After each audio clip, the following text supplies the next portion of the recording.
Hi, నమస్కారం. ఒక village లో షూటింగ్ లో ఉన్నాను. అదే ఈ getup. It's very interesting film.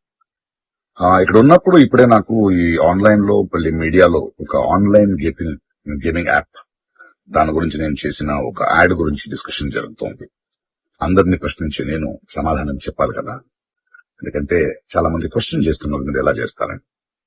అది ఒక 2016, ఒక 9 years బ్యాక్ ఇలాంటి ఒక యాడ్ నా దగ్గరకు వచ్చింది. నేను చేశాను, నిజం.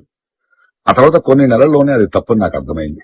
వాళ్ళు మళ్ళీ 2017 లో దాన్ని ఎక్స్టెండ్ చేస్తానంటే, లేదండి ఇది తప్పు, తెలియక చేసేసాను, బట్ చేసేసాను కాబట్టి అగ్రిమెంట్, మీరు దాన్ని రిలీజ్ చేసి తీరాలి, బట్ 2017 నుంచి మీరు వాడకూడదు, నేను రాను అని చెప్పేసి. దాని తర్వాత అలాంటి ఏ గేమింగ్ యాప్స్ నేను చేయలేదు.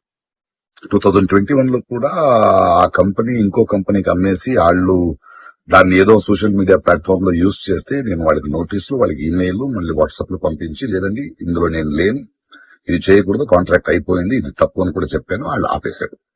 ఇప్పుడు అది మళ్ళీ రీక్ అయింది. దానివల్ల ఈ సమాధానం పోలీస్ డిపార్ట్మెంట్ నుంచి నాకు ఇంకా ఏది రాలేదు. వస్తే వాళ్ళకి నేను సమాధానం చెప్తాను, బట్ మీకు సమాధానం చెప్పాల్సింది నా బాధ్యత. So 2017, 9 years back for 1 year contract నేను చేసింది నిజం. అది తెలిసిన తర్వాత దాన్ని ఆపింది నిజం. ఆ తర్వాత నేను చేయలేదు అనేది కూడా నిజం.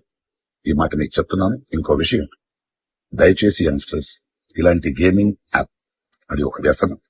ప్లీజ్ మీ జీవితాన్ని కోరుకోండి. Thank you.